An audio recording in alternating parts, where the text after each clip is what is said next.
A USA Today sports study of 67 bench-clearing incidents in Major League Baseball over the past 5 seasons found the main antagonists hailed from different ethnic backgrounds in 87% of the cases. Just more than half of them, 34, pitted white Americans against foreign-born Latinos. Johnny Gomes said, with it being an unwritten rule, there is unwritten definitions to a celebration or a taunt. It's in the eye of the beholder.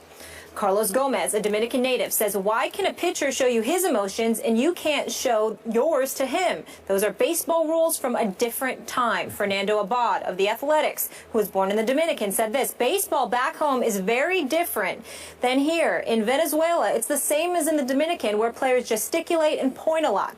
Fans expect it. They're used to seeing the players do that. It's part of the custom.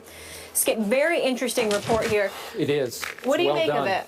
Very well done. Yeah, I appreciate the work that went into this report. Yeah. Excuse me, Mark. Yeah. Stephen A. Smith.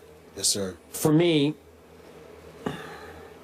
this whole issue boils down to the very old school and, in my view, outdated, unwritten rules of the age-old game of baseball that used to be our national pastime and is potentially becoming our national past its time, because it's living in the past.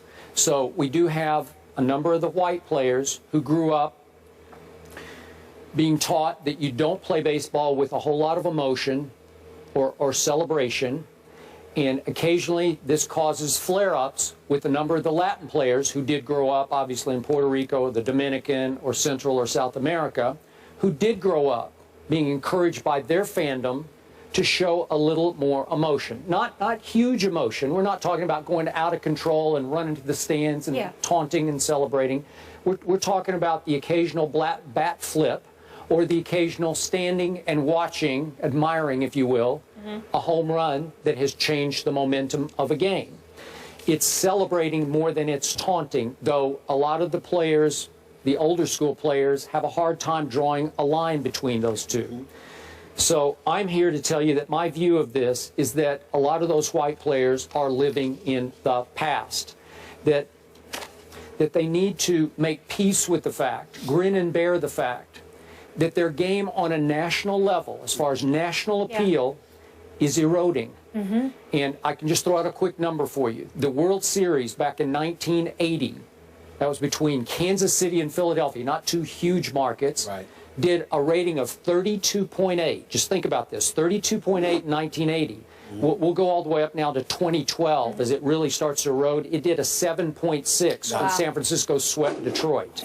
Okay, so it's just the casual fan appeal has fallen off dramatically as football and basketball have risen to the top of America's stages.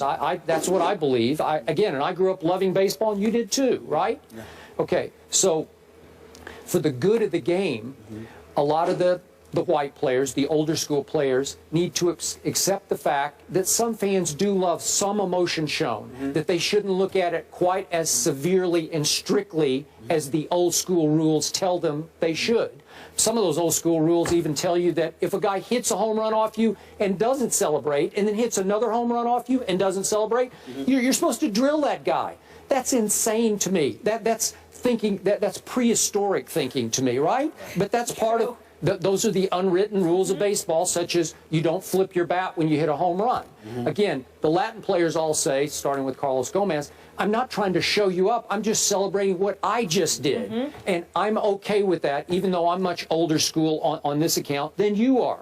But in this case, for the good of the appeal, the popularity of baseball on television, because we do have a large Latin population, and many of them are tuning in or tuning out, as it might be. Within the next couple of, the next, 10 to 15 years, minorities are going to make up at least 50% of this population. 50%. Okay. So I'm suggesting that a number of those folks and a number of the younger white viewers will enjoy an occasional bat flip in a game of baseball that can be tediously slow for some of the younger viewers that we have out there. Let me stay with you. I need you to stay with me on this, both of you. This is very, very important that what I'm about to say. I don't think it's controversial, but with Chuck Solitero, our editor for the show, you just never know. Stay with me. Chuck's the best. He's the man. He's the best. He is the man. He's I'm the glad you best. said that. He I'm is the glad man. someone can keep Here's you in the check. deal. Here's the deal. Well, I wouldn't say that. No one can do that. But here's the deal. Skip Bayless, you make a very valid point. I don't disagree with what you're saying because I do think that some of these rules, written and unwritten, are incredibly archaic. Not to mention the fact it's white dominant.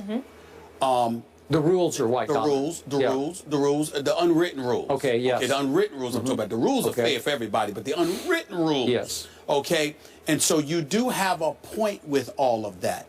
I agree with you. Baseball needs to recognize how it's dissipated in terms of popularity in the eyes of the American public for a bevy of reasons. They need to pay attention to that and adapt to the times instead of always being the last ones to the party in terms of adapting to modern times. That's why that whole steroid situation came into full effect because of what they did. They were the last ones to the party, and they kept holding on, and they had a tremendously strong players union, and they fought and they fought and they fought until it hurt them and hurt the game, and they were called up on Capitol Hill and everything blew up.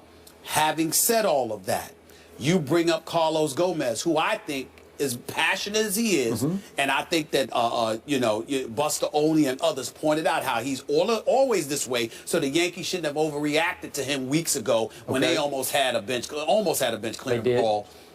I do think I would like to read the quote from Bud Norris of the San Diego Padres because it's very, very important. Go ahead. When he alluded to, the bench clearing incidents involving players of different backgrounds, here's what his response to that was. Bud Norris, quote, "I think it's a culture shock. This is America. This is America's pastime. And over the last 10 to 15 years, we've seen a very big world influence in this game, which we as a union and as players appreciate.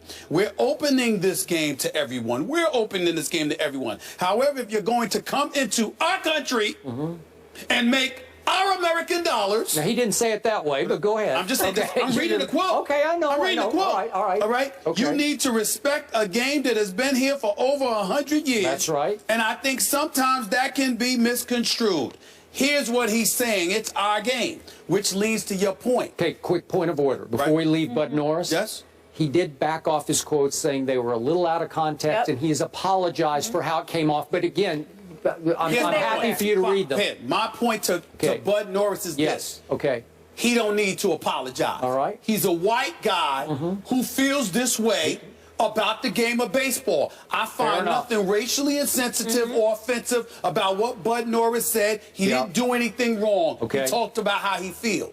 The reason why I bring that up is because you can ultimately go to the extreme on the other side. We have Latino players, and I'm not talking about just Major League Baseball. I'm just saying whatever sport it is. We have African-American players, all right, that are stars, that are rich, wealthy, celebrity status as well, to the nth degree. And the attitude is we now have a license to buck the system. And so what you have is the Bud Norrises of the world who come across as trying to keep you in check, when in fact what they're saying really to you is that you are flagrantly violating what we stood on. Now, it's one thing to be a bit different. It's one thing to be a bit different culturally. It's one thing to come from a different background and to bring your flavor and your flair to the game. But it can't be to the extent that you're completely and totally disrespecting and dismissing what we stood for. If you had such a problem with how we do things, why are you here? So what I'm saying is, on one extreme, you have how Bud Norris's comments can be misconstrued, but on the other extremes, it elevates the level of validity to his statements because you have folks on the other side that go to the extreme in coming across as offended by those standards. Somewhere along the way in America, when we're coming this way, when we want folks to come this way, rather, we got to be willing to meet them. And on far too many occasions in our society, you have guys from a younger generation that are so interested in bucking the system, they come across as if they have no respect for the system. And as a result, it leads to them having no respect for individuals, no respect for authority. And when you have those things going on, you have chaos. And that is why I always use this statement. And I'll use ESPN as an example.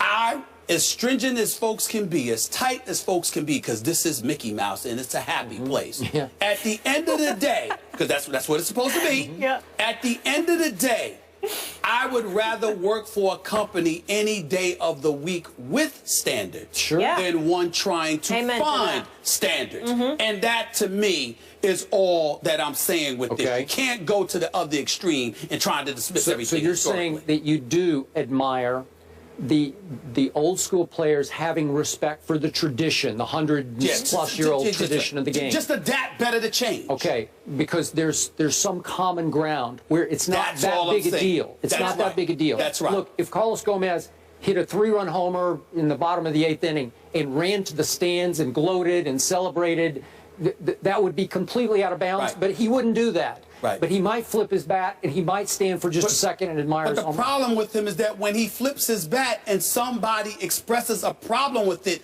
he's always ready to fight while other folks are watching. While simply, it's rare that I can't imagine seeing Carlos Gomez going like this. I didn't mean to offend you. I didn't mean anything by it. Instead, he's saying, shut up. What you going to do? Well, all right, now it's that you got a problem. That's what I mean by meeting halfway. That's fair. That's fair. Just meet him halfway. Everything ain't got to be a fight. Sometimes you didn't mean anything bad, but you might have gone a little bit extra with it than you needed to. There's got to be a happy medium on both sides, and it seems when both sides are determined to maintain their position, no progress is made, and all we have are the kind of problems we're talking about. Can I sum this up by saying, just remember, in the old days, if a white player stood and admired his home run, the other white player, the white pitcher's going to have a problem. So it's not that they have a problem with the Latinos. If they have a problem with anybody who's going to disrespect the traditions of basically the unwritten rules. Okay. Absolutely. I think we all agree that we don't want the game to lose its tradition, but it does need to evolve. And that little quote you said stuck with me, the pastime to past its time. It's so true. Moving on, Rex Ryan says that Tom Brady and the Pats were on a mission to embarrass the Bills in Week 2. Do we feel bad for Rex? We'll talk about that coming up.